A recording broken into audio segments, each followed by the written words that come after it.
Bonjour à tous, on se retrouve pour une analyse de portefeuille de mon client Tom que j'accompagne personnellement dans ses placements financiers. Pour ceux qui ne me connaissent pas, je m'appelle Cyril Bouffard, je suis un ancien banquier privé, je travaille plusieurs années notamment chez BNP Paribas, banque privée où j'accompagnais des grands dirigeants d'entreprise. Pour cela, je suis titulaire d'un master en finance et d'un second master en gestion de patrimoine. Et aujourd'hui, à travers mon académie et mon cabinet en gestion de patrimoine, donc Cyril Wealth Conseil, j'accompagne des particuliers comme Tom à investir sur les marchés financiers. Le but aujourd'hui, c'est vraiment de faire le point un peu sur ton portefeuille. Donc ça fait quelques mois maintenant que je t'accompagne. C'est vraiment de faire le point sur là où tu en es aujourd'hui, notamment les marchés financiers. Te faire notamment un peu un contexte macro de où on se situe. Est-ce que, déjà on va commencer par ça, est-ce que tu suis un peu l'actualité ou pas sur les marchés financiers ou pas trop? En vrai, en toute transparence, pas trop. Honnêtement, je te fais 100% confiance. Je pense que c'est des discussions qu'on a souvent, mais ouais, je te fais 100% confiance dessus. Je regarde, on va dire, d'un œil externe, mais j'essaye de pas trop regarder, sinon j'ai les émotions moi, qui rentrent trop vite en jeu. Mais non, je ne suis pas vraiment, honnêtement. Mais ça, on va revenir dans un second temps sur les émotions qui sont ultra importants sur les marchés financiers et c'est ce qui fait en fait que vous perdez de l'argent concrètement sur les marchés parce que vous avez peur. Et c'est vrai que Tom, je pense que tu es un de mes clients qui a le plus peur sur les marchés. Mais c'est pour ça que c'est important d'être entouré quand on investit sur les marchés pour être rassuré. Avant de commencer, je voulais juste qu'on fasse un peu un point macro sur qu'est-ce qui se passe en ce moment sur les marchés financiers parce que comme tu entends un peu et vu que là en ce moment on est à Bangkok, il y a pas mal de, je dirais, guerres, notamment au Moyen-Orient, donc tout ce qui se passe à l'Iran, Dubaï, etc. Et ça a un gros impact sur les marchés financiers. Et quand on investit notamment sur les marchés, il ne faut pas regarder que les chiffres, que le business model de la boîte, que l'analyse technique, donc les graphiques. Il faut regarder le contexte géopolitique. Et ça, beaucoup de gens ne l'ont pas compris et c'est ultra important.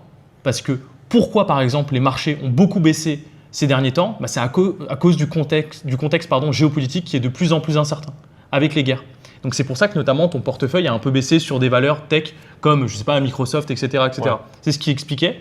Et pourquoi également on s'est repositionné dessus parce que je trouvais ça très intéressant et notamment d'autres actions. Et c'est ce qui t'a permis de performer sur ces dernières parce que ça a bien remonté.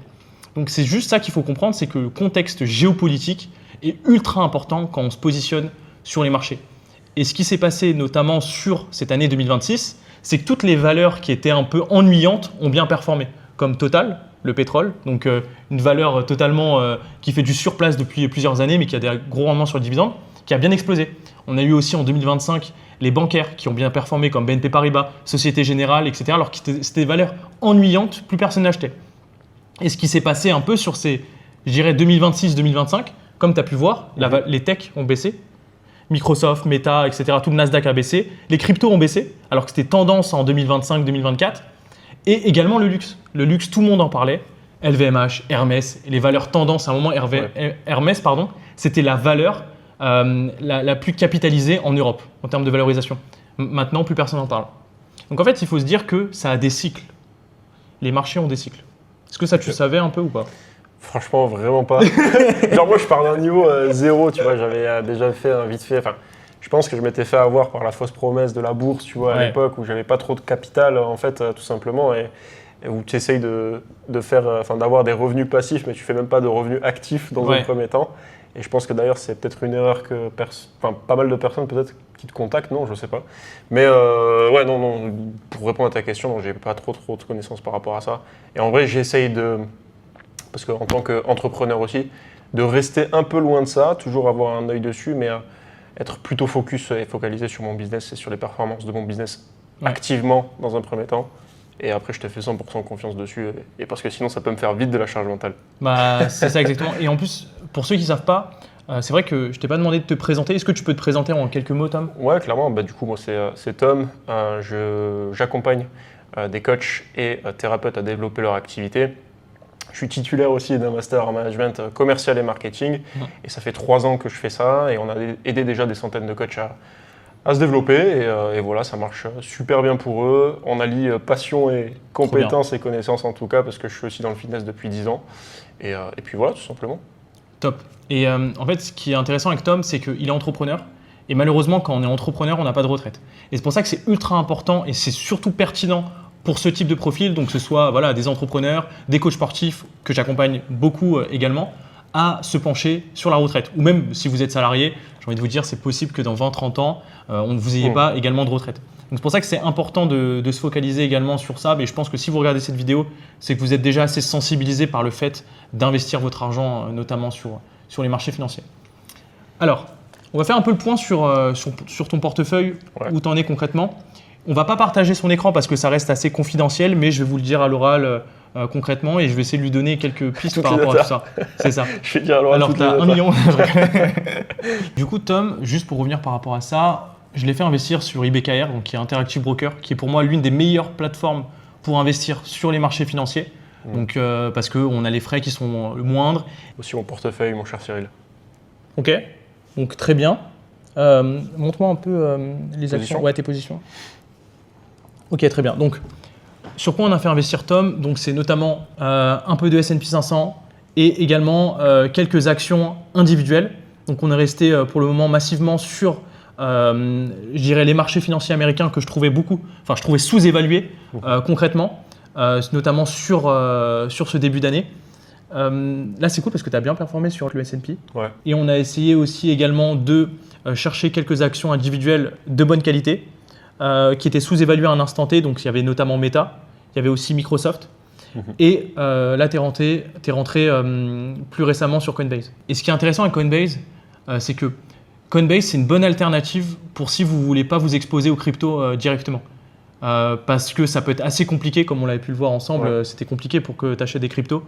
Donc, Coinbase peut être une très très bonne alternative. Et pour ceux qui ne savent pas, on va reprendre un peu. En plus, je vous ai fait une capture d'écran. Là, je filme mon écran en même temps. Coinbase a mieux performé que le BTC sur le bull run de 2025. Tu savais ça ou pas? Non. Ouais. Du coup, ça a tendance quand même à suivre. Ouais, bien évidemment. Donc, par exemple, lorsqu'on prend le point bas de 2022, donc le Bitcoin a fait 710% jusqu'au point haut, tandis que Coinbase a fait 1300%. Est-ce que tu sais pourquoi? Solide, non. En fait, en gros, ce qui s'est passé, c'est que comment les institutionnels, donc les grosses mains, s'exposent sur les marchés, ils ont choisi Coinbase parce que c'est régulé, etc. Et du coup, ils vont plus privilégier, je ne dis pas les investisseurs particuliers, mais plus les instits, ils vont plus se positionner sur Coinbase parce que c'est un peu la vitrine de la crypto. Étant donné que c'est en plus la plateforme la plus régulée au monde. Donc, quand on compare par exemple à Binance, où c'est un peu le foutoir, ils sont un peu. Tu as suivi un peu notamment avec Dubaï, c'est un peu le bazar avec son dirigeant. Tandis que Coinbase, c'est régulé, c'est coté au Nasdaq, donc il n'y a aucun problème par rapport à ça. Donc, ça peut être très intéressant de se positionner également sur Coinbase, mais bien évidemment dans une stratégie de diversification. Le but, c'est pas mettre 100% de son portefeuille dessus, c'est toujours d'avoir quelques actions individuelles et de ne pas trop les surpondérer. Donc ça, c'est ultra important. Donc en tout cas, moi, ton portefeuille, je le trouve très bien. En plus, tu as réalisé pas mal de plus-value là. Ce qu'on va faire, c'est que pendant ce call, on va aussi renforcer quelques positions. Pour moi, ce serait intéressant que tu renforces un peu Microsoft, que tu rachètes un peu Microsoft vis-à-vis de tout ça, parce que tu n'en as pas vraiment beaucoup.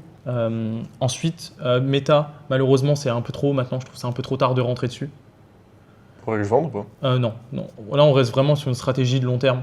Donc, tu gardes. En plus, c'est des belles valeurs, donc il n'y a pas besoin de les vendre. On va essayer aussi de regarder pour du plus long terme sur aussi le luxe, parce que le luxe, ça a très bien baissé. Donc, c'est vrai que je trouve ça intéressant de se positionner sur des valeurs quand plus personne n'en parle. Donc, il y avait un moment où la tech, tout le monde en parlait, et c'était plus le moment pour se positionner. Et là, plus beaucoup de personnes parlent du luxe. Quand je parle du luxe, je parle notamment d'LVMH, Hermès. Tu sais pourquoi le luxe a baissé ou pas? Pas vraiment. En fait, ce qui s'est passé, c'est que le luxe, notamment LVMH, est beaucoup concentré sur la Chine, enfin sur l'Asie. C'est beaucoup les Chinois qui consomment du luxe. Et ce qui s'est passé, c'est que là, ils vivent un peu une crise, la Chine. Ouais, forcément. C'est que la classe moyenne dépense moins. Ils ont moins d'argent. Du coup, quand on a moins d'argent, qu'est-ce qu'on fait en premier? On dépense moins de luxe parce qu'on va d'abord se nourrir en premier, c'est ça le plus important. Et du coup, LVMH a beaucoup souffert. Hermès, un peu également à cause de la Chine, même si ce n'est pas vraiment le facteur premier, parce que Hermès, ils visent les ultra riches. Ils ne visent pas la clientèle moyenne comme LVMH. Donc, mais ils ont été impactés parce que c'est tout le secteur qui a été impacté. Peut-être dans un contexte de guerre aussi. Également, parce que Hermès, leur revenu, notamment au Moyen-Orient, ça représente 6 à 7%. C'est énorme. Donc c'est énorme et beaucoup de boutiques ont dû fermer. Donc ce qui a impacté Hermès, et là il y a eu les chiffres qui sont sortis il n'y a pas si longtemps que ça, je crois que c'était la semaine dernière ou cette semaine, Comme quoi, voilà, Hermès a fait une baisse de leur chiffre d'affaires, de son chiffre d'affaires. Et ce qui se passe également pour LVMH, c'est que ils sont beaucoup impactés par les États-Unis. En fait, ils n'ont pas de chance, LVMH, parce qu'ils ont beaucoup en Asie et ils ont beaucoup aux États-Unis. Et ce qui s'est passé avec les droits de douane de Trump, c'est que ça a impacté notamment leurs branches, tu sais, Moët. Et Chandon. C'est ça, tout ce qui est liquor, c'est l'alcool, etc. Et donc ça Chandon. C'est ça, Moët, Chandon et aussi Hennessy. Tu vois, ça a été impacté à cause des droits de douane. Et en fait, ils ont pas de chance parce que LVMH, ils ont été impactés par l'Asie et également par les États-Unis. Donc c'est pour ça que l'action a bien baissé. Et donc pour moi, si on devait se positionner là, je pense que sur du luxe, ce serait Hermès. Okay. Hermès, ce serait ultra intéressant d'en acheter un peu. Tu vois, l'ATH de Hermès, donc le plus haut historique, on était à 3000 euros. Donc là, on a 1006. On a perdu 50% de sa valeur. Et là, est-ce que techniquement parlant, justement, ça pourrait pas cracher davantage? Ouais, ça peut encore baisser concrètement. Mais c'est pour ça que le but, c'est de racheter petit à petit. Donc ce serait intéressant de faire un petit DCA, je dirais, sur Hermès. Mais il ne faut pas que ça représente trop de ton portefeuille. Mais c'est vrai que là, pour l'instant, tu n'as pas de luxe. Donc, fondamentalement, s'il y a un moment pour rentrer sur le luxe, ça serait maintenant. Tu vois. Okay. Surtout sur Hermès, qui est pour moi la meilleure action en termes de luxe. Sachant qu'en plus, le niveau de valorisation a beaucoup baissé. On n'est plus sur des multiples de PE où on perdait la tête. Donc ouais, je pense que ce qui pourrait être intéressant pour toi, c'est vraiment renforcer quelques valeurs tech te concernant, sachant que c'est encore pas cher. Okay. Valeurs qu'on oublie un peu, donc Hermès, ça serait intéressant notamment. Et de toute façon, quoi qu'il arrive, toi, tu fais ton DCA tous les mois qui tombe tout seul, quoi. Ouais. Et pour l'instant, il marche bien ton TCA d'ailleurs. Ouais, bah il s'était bien écroulé avec tout ça. Là, il y a un beau rebond. Ouais. Comment ça s'est passé un peu ta psychologie par rapport à ça, si tu peux en parler un peu?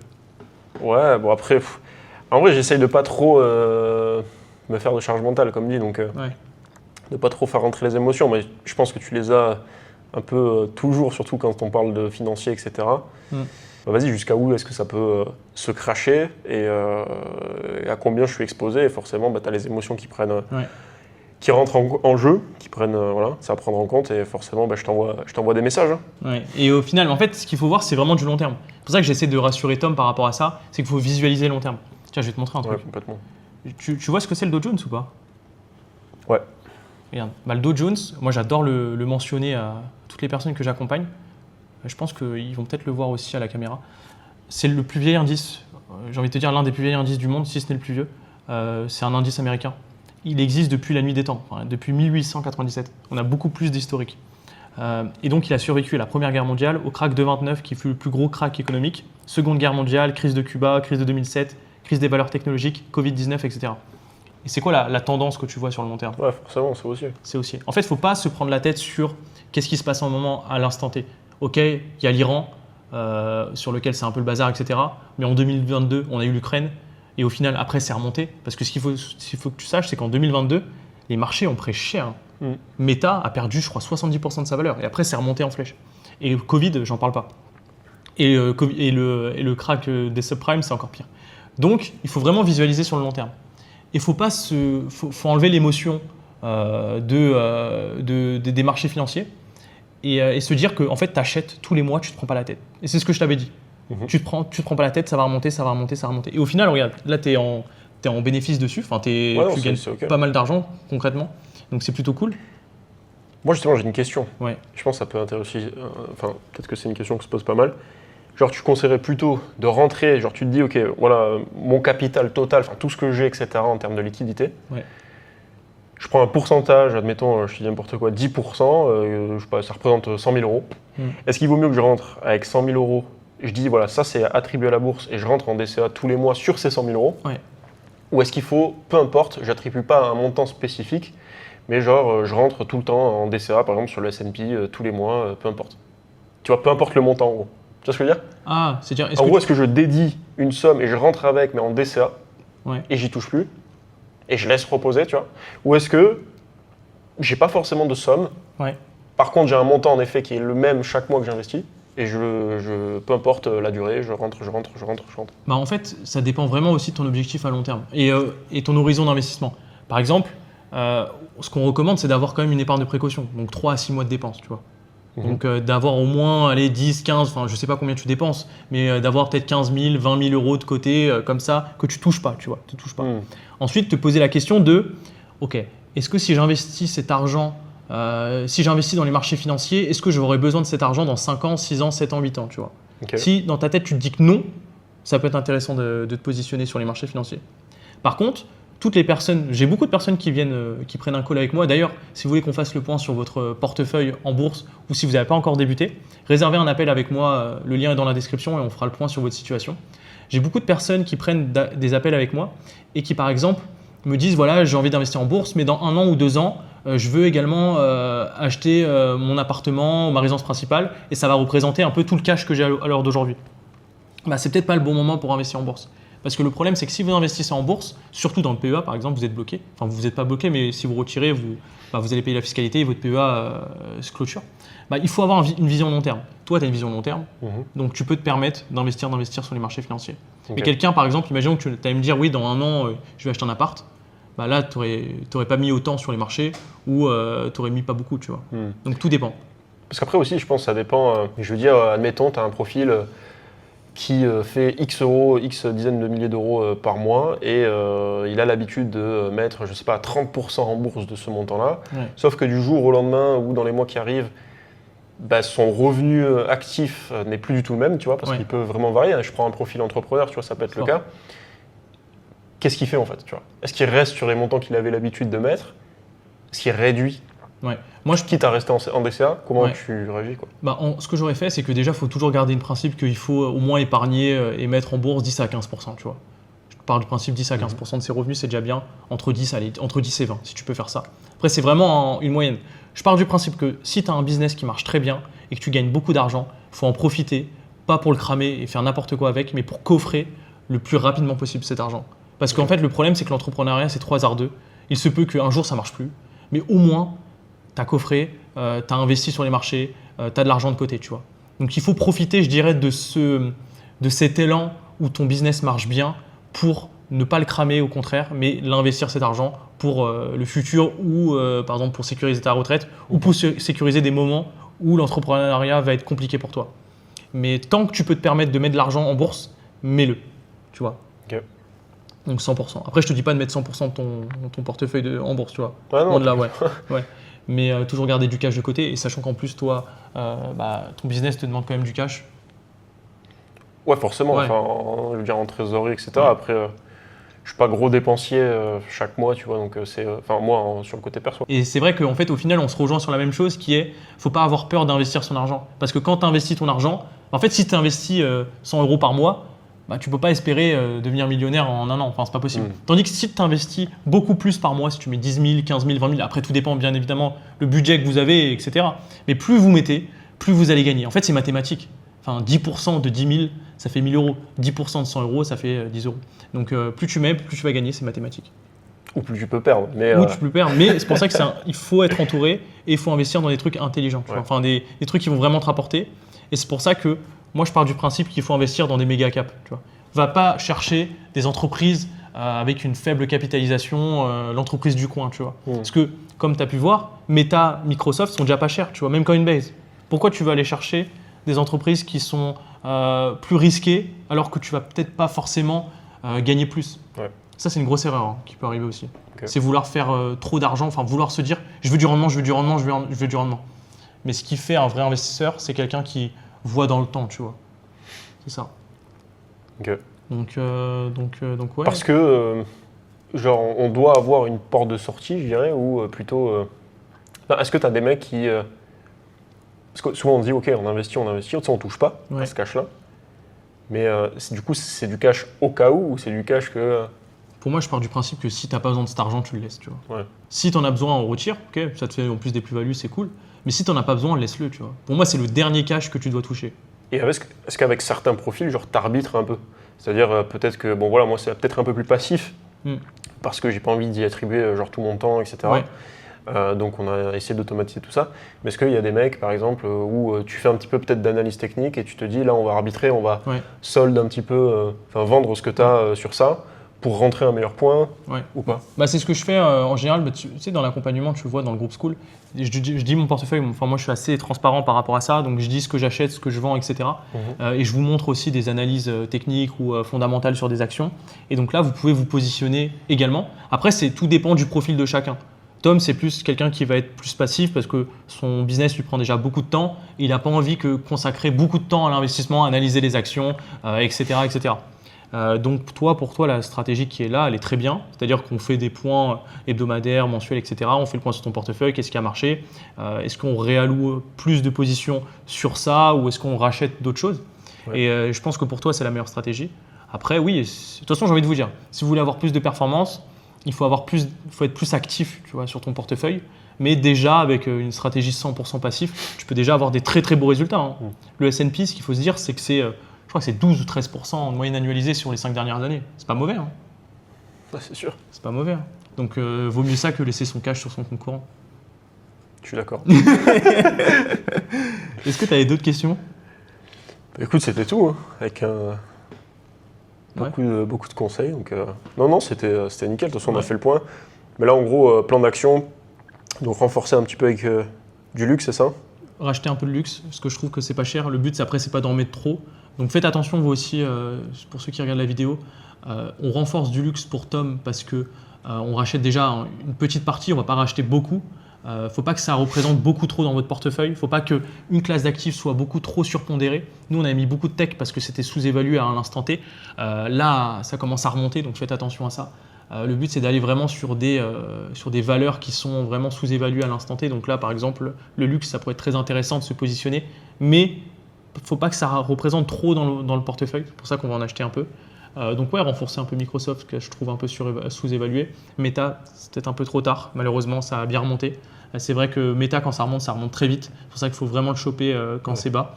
Et continuer ton DCA. Et ce qu'on va rajouter également, c'est de l'Eurostox. Parce qu'on n'a pas d'Eurostox 50. Ouais. Je crois qu'on ne pouvait pas le faire sur cette IBKR-là. C'est pour ça qu'on n'avait pas fait. En fait, il fallait faire une demande d'autorisation. Ouais. Mais ça, on va mettre de l'Eurostox parce que ce serait intéressant de se positionner dessus, sachant que ça a très bien performé en 2025. 2025, c'était une très belle année pour l'Europe et pour les marchés émergents. Pas trop pour les US. Donc c'est pour ça que c'est intéressant de se positionner maintenant sur les US. Mais ouais, un peu d'Eurostox. Ça, je peux pas. Ouais, mais je vais te redonner le code ISIN après. Parce que c'est pas le bon que tu as. Ok. Je te passerai le code ISIN à la fin de... Ok. Mais en tout cas, ouais, réallouer quelques positions. Après, ça suit son cours. Donc je pense qu'on est plutôt pas mal sur ton portefeuille. De toute façon, c'est que du long terme. Il ne faut pas visualiser court terme. Donc en plus, là, tu as déjà généré un peu de cash. Donc c'est plutôt cool. Il te reste encore pas mal de cash aussi de disponible.